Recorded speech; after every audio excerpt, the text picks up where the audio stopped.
Assalamualaikum warahmatullahi wabarakatuh. Alhamdulillah wassalatu wassalamu ala Rasulillah wa ala alihi wa ashabihi wa man walah, amma ba'd. Inilah sesi yang ke-12 pembahasan tentang Al-Qur'an kalamullah. Ya, sebuah keyakinan akidah yang sempat terjadi fitnah, ya, di mana pada saat itu kelompok sesat dari kalangan Jahmiyah dan Mu'tazilah mengingkari sifat kalam, yang ujung-ujungnya mereka mengingkari kalau Al-Quran bukan kalamullah tetapi makhluk. Maka para ulama Ahlussunnah bangkit untuk menjelaskan akidah yang benar tentang bagaimana konsep Al-Quran. Jadi Al-Quran itu menurut Ahlussunnah adalah kalamullah, ya, munazzalun ghairu makhluqin minhu bada wa ilaihi ya'ud. Inilah akidah Ahlussunnah tentang Quran. Al-Quran adalah kalamnya Allah, diturunkan dan dia bukan makhluk, dari Allah bermula dan kepada Allah nanti akan kembali. Ya. Baik. Qala an-Nazim rahimahullah taala, wa min qawli ahli al-haqqi anna kalamahu huwa al-lafdhu wal ma'na jami'an mujawwadu. Di antara keyakinan, qaul di sini maknanya keyakinan, ya. Jadi kalau kata-kata al-qaul ucapan, ya, tapi kalau di dalam pembahasan akidah al-qaul di sini maknanya keyakinan. Maka diterjemahkan wa min qauli, dan di antara keyakinan ahli al-haqqi yaitu ahli sunnah, anna kalamahu, bahwasanya kalamnya Allah, wal lafdhu adalah lafad, ya, wal ma'na dan juga makna. Bahwasanya kalam Allah dia adalah lafad dan makna jami'an, semuanya, ya. Yang dimaksud semuanya sekaligus.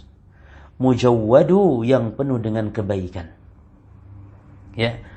Wa min qauli ahlil haq, yani yang diyakini oleh ahlul haq, ahli sunnah, bahwa kalamullah, ya, kalam diidofakan kepada Allah. Di sini adalah penyandaran idofah. Penyandaran ini penyandaran sifat. Nah, jadi dia lafaz dan makna. Ya, jadi kalam Allah itu memiliki makna dan dia juga lafaz, di mana terdiri dari huruf-huruf. Ya. Beda dengan akidah Asy'ariyah yang meyakini kalam Allah itu kalam binafsihi katanya. Jadi kalam Allah hanya makna. Gitu. Al-Qur'an kalamullah tapi makna, kata Asy'ariyah. Ya. Sehingga yang melafadzkannya bisa Jibril atau bisa Nabi Muhammad SAW. Demikianlah akidah Syariah tentang Al-Quran. Jadi dia mengatakan betul Quran kalamullah, tapi maksudnya makna. Ya. Yang mana nanti yang mengungkapkan adalah Jibril atau Nabi Muhammad. Adapun Ahlussunnah mengatakan tidak demikian. Bahwasanya Al-Quran kalamnya Allah, lafaz dan makna sekaligus. Ya. Jadi huwal lafdu wal makna. Jadi yang disandarkan kepada Allah tersebut dari kalam, dia adalah lafaz dan makna. Bukan kalam saja, yakni berupa lafaz tanpa makna, ya, atau makna saja tanpa lafaz sebagaimana akidah Syariah. Ya. Demikian. Makanya kita bahas sekarang bahwa konsep Al-Qur'an menurut ahli sunnah adalah dibangun di atas 5 dasar tadi. Al-Qur'an kalamullah yang pertama. Yang kedua, munazzalun, diturunkan dari Allah. Yang ketiga, ghairu makhlukin, bukan makhluk. Yang keempat, minhu bada, dari Allah bermula. Yang kelima, wa ilaihi ya'ud, dan akan kembali kepada Allah Subhanahu wa taala. Ya. Nah, sekarang dalil-dalil dari Al-Qur'an yang menunjukkan bahwa Al-Qur'an adalah kalamnya Allah. Yang pertama surah At-Taubah ayat 6. Allah taala berfirman, wa in ahadun minal musyrikin astajaraka fa'ajirhu hatta yasma'a kalam Allah. Apabila salah seorang dari orang musyrik minta suaka, minta yakni perlindungan kepada engkau Muhammad, maka beri perlindungan sehingga nanti mereka kalau ada di tengah-tengah kalian, dia akan mendengar kalam Allah. Apa maknanya di sini? Kalam Allah, mendengar Al-Qur'an. Ya, mendengar Al-Qur'an. Makanya seorang sahabat yang awalnya kafir sebagai tawanan perang, Sumamah bin Asal, itu diikat di tiang masjid, ya. Lalu kemudian tiap hari dia dengar Al-Qur'an sehingga sampai dapat hidayah. Inilah yang dimaksudkan. Beri perlindungan, beri kuasa sehingga nanti mereka mendengar kalamullah. Jadi kalamullah di sini maknanya bukan mendengar Allah ngomong, tapi mendengar Al-Quran dibacakan. Maka kalamullah di sini Al-Quran. Adapun perkataan mujawwadu ay muhkamun, yani jelas, baik, mutqin, ya lafadznya makna-maknanya. Allah berfirman dalam surah Fussilat ayat 42, la ya'tihil batilu min baini yadayhi wala min khalfihi.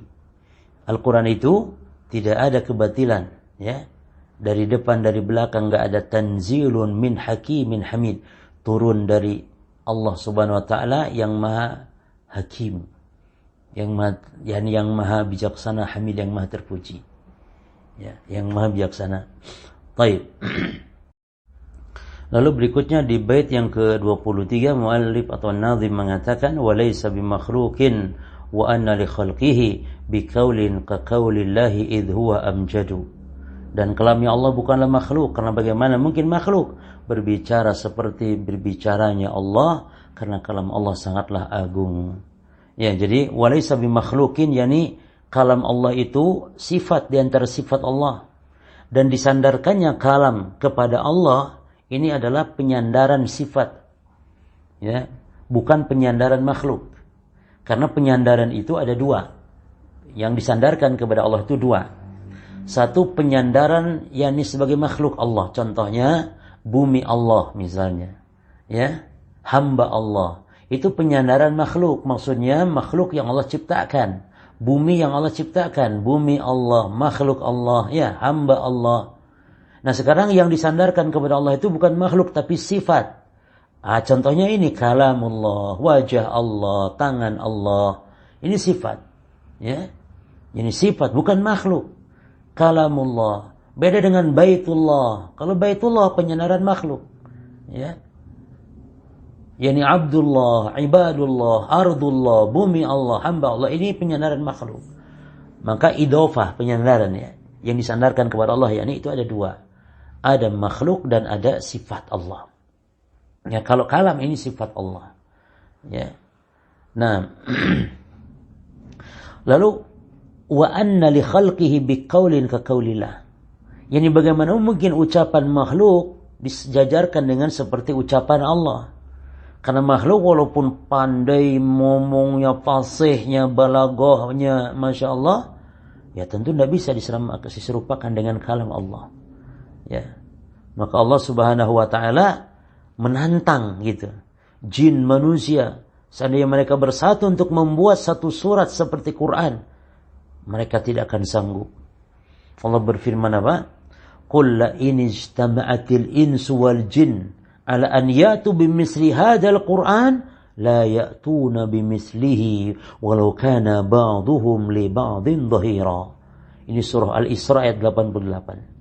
Katakan Muhammad, ini kepada mereka, seandainya manusia jin bersatu untuk membuat seperti Quran ini, maka la ya'tuna bimithlihi, mereka tidak akan sanggup untuk membuatnya. Walaupun mereka ba'duhum li ba'din dhahir, mereka satu sama lain saling tolong. Ya. Jadi tidak mungkin diserupakan di sini. Inilah maksud perkataan An-Nazim wa anna li khalqihi biqaulin ka qaulillah. Ya. Ini bagaimana mungkin makhluk berbicara seperti berbicaranya Allah Subhanahu wa ta'ala. Idh huwa amjadu, yani qaulullah, perkataan Allah, kalamullah itu yani amjadu. Al-majd yani sempurna, agung. Ya, sempurna, agung. Makanya Al-Quran disifati juga dengan al-majd. Bal huwa Qur'anun majid fi lauhin mahfuz. Al-Quran disifati dengan al-majd, maknanya yakni luas, maknanya yakni sempurna, maknanya lagi agung. Itu. Ya. Jadi kesimpulannya apa? Bahwa Al-Quran kalamnya Allah, bukan makhluk. Dan Allah disifati kalam. Dan kalam Allah adalah kalam yang hakiki. Kalam Allah adalah kalam yang terdiri dari lafaz dan makna. Bukan makna tanpa lafaz, bukan lafaz tanpa makna. Dan juga terjadi huruf-huruf, kalimat. Dan juga kalamullah terdengar. Ya, masmu'. Inilah akidah ahli sunnah wal jamaah tentang kalamullah dan tentang Al-Quran. Jadi sebenarnya pembahasan Al-Quran kalamullah adalah cabang dari pembahasan sifat kalam bagi Allah. Ya. Dan di antara sifat yang diingkari pertama kali ya oleh kelompok sesat, yang pertama pengingkar sesat siapa namanya? Al-Ja'ad bin Dirham. Ya, Al-Ja'ad bin Dirham, gurunya Jaham bin Safwan. Nah, sifat yang pertama diingkari adalah sifat al-kalam ini. Ya. Makanya Jahmiyah mengingkari Quran kalamullah, karena kalau mengatakan Quran kalamullah berarti mereka telah menetapkan Allah punya sifat kalam, sementara kan mereka mengingkari sifat kalam itu. Ya. Demikian di antara akidah ahli sunnah yang pasti dibahas oleh para ulama dalam kitab-kitab akidah tentang masalah Al-Quran. Ya, sekali lagi, Al-Quran kalamullah laisa bimakhluqin. Al-Quran kalamnya Allah, bukanlah makhluk. Ya. Demikian insyaallah kita lanjut di bait syair yang ke 24 ya. Insyaallah di sesi berikutnya nanti, yaitu pembahasan tentang kulul umur bitakdirillah. Setiap perkara urusan semua dengan takdir Allah. Yani pembahasan tentang al-iman bil qadar, iman kepada takdir. Wallahu taala alam wa sallallahu wa sallama ala nabiyina Muhammad wa ala alihi wa sahbihi wa sallam ajma'in.